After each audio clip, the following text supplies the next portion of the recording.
Baguhan sa Maynila si Nena at namamasukan bilang sales lady sa isang supermarket sa may General Tenyo Saint sa Makati.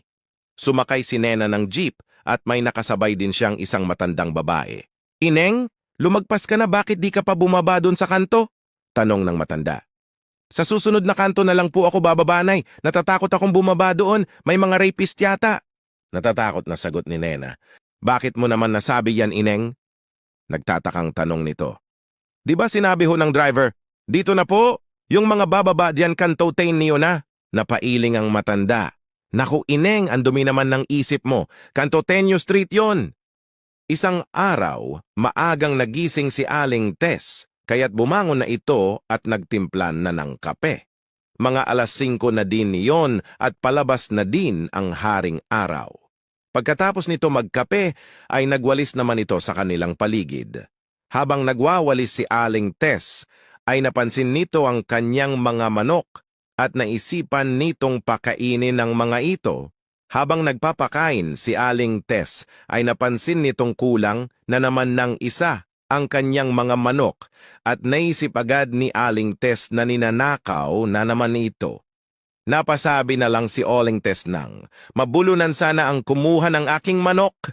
Bigla namang umimik ang kanyang anak, nakagigising lang sabay sabing, "Ay naku, nay, himay na himay." Si Juan nakabasag ng malaking vase sa museum, nataranta ang attendant. "Naku po sir, more 50 years na po ang vase na yan." Juan, "Hi, salamat naman, akala ko kasi bago eh." Habang naglilinis si Petra, napansin niyang may nag-text sa cellphone ng kanyang boyfriend na si Juan. "Wow ha! At sino tong baby na nag-text sa'yo?" Pagalit na tanong nito sa kanyang nobyo. Tropa ko yan, lalaki yon, baby lang ang palayaw," kinakabahang sagot ni Juan. "Oh, ito replyan mo! Hindi daw kayo tuloy at may mens daw ang tarantado."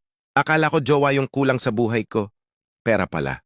Nagdiwang ng kaarawan si Kanor at bilang regalo ay dinala siya ng kanyang asawa sa isang sikat na bar. Pagpasok nila ng bar ay binati sila ng gwardya. "Magandang gabi ma'am, magandang gabi Kanor." Nagulat ang asawa ni Kanor at nagtanong, "Ba't ka kilala ng gwardya? Nakapunta ka na ba dito?" Sumagot si Kanor ng, "Hindi, kakilala ko lang yun sa trabaho." Nagtungo na si Kanor at ang kanyang asawa para kumuha ng lamesa. Pag-upo nila sa kanilang lamesa ay may lumapit na waiter. "Kanor, dating drinks pa din ba?" Nagulat ulit ang asawa ni Kanor at nagtanong, "Ba't ka kilala ng waiter? Nagpupunta ka ba dito?" Sumagot lang si Kanor ng, "Hindi, kaibigan lang yon ng kumpare ko kaya kilala ako." Ilang saglit lang ay may lumapit naman sa kanilang babae. "Kanor, may mga bago tayo dito. Pili ka lang." Tumayo ang asawa ni Kanor at galit na lumabas ng bar. Sa pag-aalala, sinundan ito ni Kanor at sumakay sila ng tricycle. Pagkasakay nila ng tricycle, biglang nagtanong yung driver, "Kanor, sa Sogo ba tayo?